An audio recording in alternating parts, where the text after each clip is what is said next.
Assalamualaikum warahmatullahi wabarakatuh. Hai para pecinta catur dan para catur mania, selamat datang kembali di Legenda Catur Dunia. Video berikut ini saya bagikan partai dari Mikhail Tal saat berhadapan dengan Boris Gulko di sebuah game eksebisi tahun 1969. Boris Gulko ini adalah seorang Grandmaster asal Uni Soviet juga, satu negara dengan Mikhail Tal pada saat itu. Kita langsung saja kawan-kawan ke permainan. Mikhail Tal memegang putih, Boris Gulko memegang hitam. Mikhail Tal mengawali dengan pion E4, dibalas dengan pion C5 bermain dengan Sicilian Defense. Kuda F3, pion D6, pion D4, pion pukul pion, kuda pukul pion. Gulko melanjutkan kuda F6. Putih kuda C3, hitam melanjutkan pion E6 bermain dengan variasi Scheveningen dari Sicilian Defense. Dibalas Mikhail Tal dengan pion F4, berencana untuk bermain dengan variasinya sendiri yang akan menempatkan menteri ke petak F3 nantinya.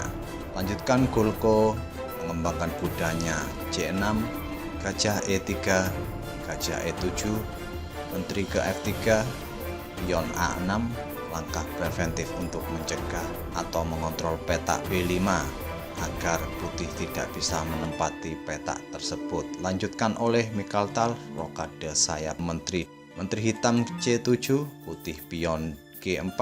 Sekarang Mikhail Tal berinisiatif untuk membuat serangan badai pion di sayap raja. Hitam melanjutkan dengan kuda pukul kuda, gajah pukul kuda, pion E5, pion pukul pion, dipukul kembali oleh pion hitam mengancam gajah. Mikhail Tal menggeser menterinya ke G3, mengepin pion E5 sekaligus mengancamnya.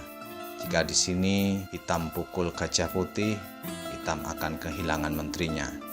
Bagaimanakah caranya hitam untuk mempertahankan pion E5 tersebut?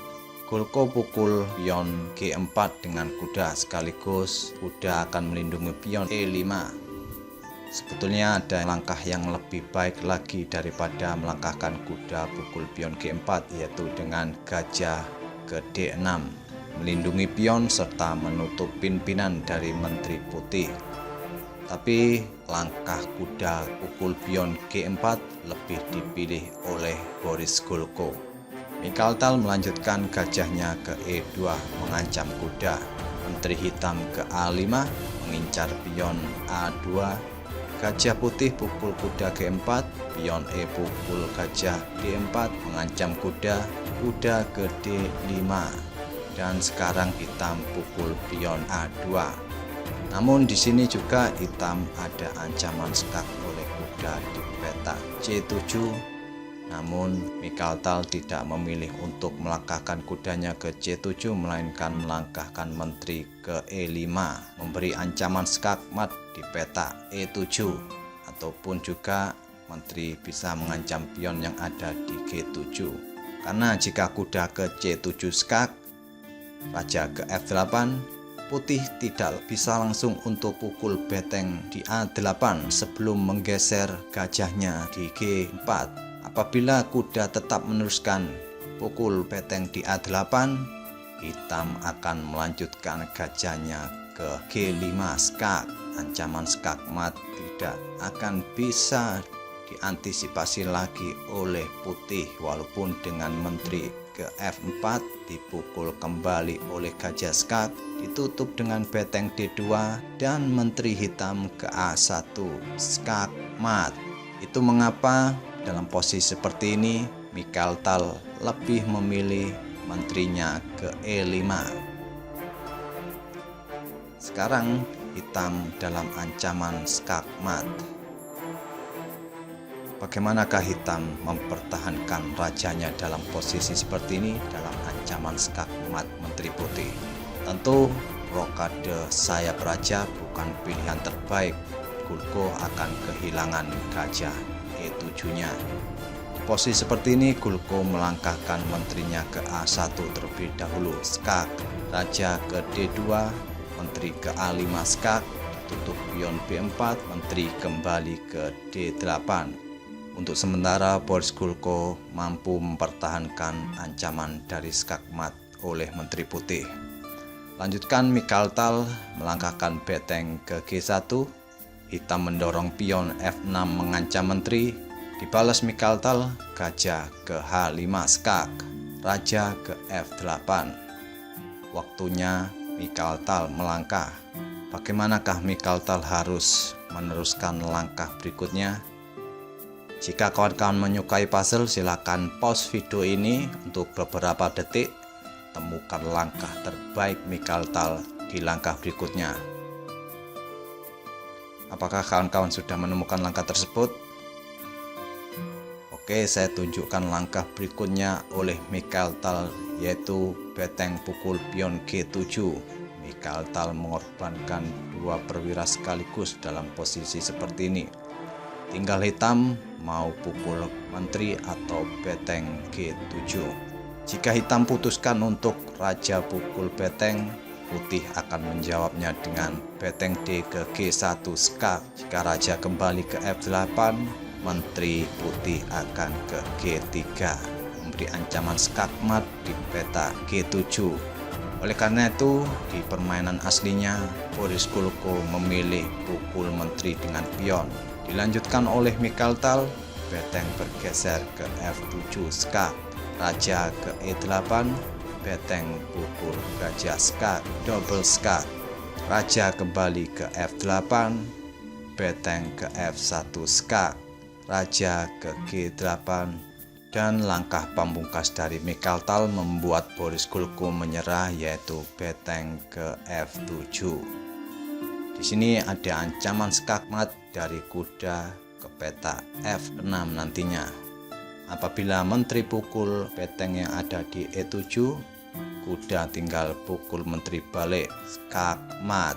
Coba kawan-kawan kita kembali ke posisi-posisi yang menentukan dalam permainan kali ini, yaitu yang pertama di langkah ke-13 saat menteri putih ke peta G3. Di sini hitam menjawabnya dengan kuda pukul G4. Langkah terbaik hitam dalam posisi seperti ini adalah gajah ke D6, melindungi pion E5 sekaligus menutup pimpinan dari menteri putih. Apabila putih menjawabnya dengan gajah mundur ke E3, hitam bisa melanjutkan mengembangkan gajahnya ke E6. Dan langkah berikutnya, hitam bisa melanjutkan rajanya untuk rokade ke sayap raja. Kita lanjut ke posisi berikutnya kawan, yaitu di langkah ke-14, yaitu saat gajah putih pukul kuda G4, hitam menjawabnya dengan pion pukul gajah, bermaksud untuk mengancam kuda dan mendapatkan pion yang ada di A2. Kelihatan sekali di sini hitam sangat materialistis, mengumpulkan bidak sebanyak-banyaknya saat ada kesempatan. Tapi hitam melupakan pertahanannya sehingga dimanfaatkan oleh Mikhail Tal. Dalam posisi seperti ini saat gajah putih pukul kuda G4, jawaban terbaik bagi hitam adalah gajah pukul gajah putih G4 kembali. Setelah menteri putih pukul balik gajah, barulah pion pukul gajah D4 mengancam kuda. Kuda pastinya akan ke petak D5 mengancam gajah E7. Hitam bisa melangkahkan gajahnya ke F6 melindungi pion. Jika kuda tetap pukul gajah F6, pion pukul kuda, beteng pukul pion D4 dan memberi ancaman di petak D7, menteri hitam bisa bergeser ke G5 skak menantang untuk bertukar menteri. Setelah menteri pukul menteri, pion pukul menteri, hitam mempunyai kesempatan untuk melawan balik. Apabila dalam posisi seperti ini hitam memutuskan untuk rokade pendek, ini adalah sebuah blunder, kesalahan besar bagi hitam, karena putih akan pukul gajah C8. Bila hitam melanjutkan pion pukul gajah, kuda akan ke D5 mengancam gajah di petak E7. Apabila menteri hitam membackupnya di petak C5, putih bisa melanjutkan beteng ke G1 memberi ancaman skakmat di peta G7.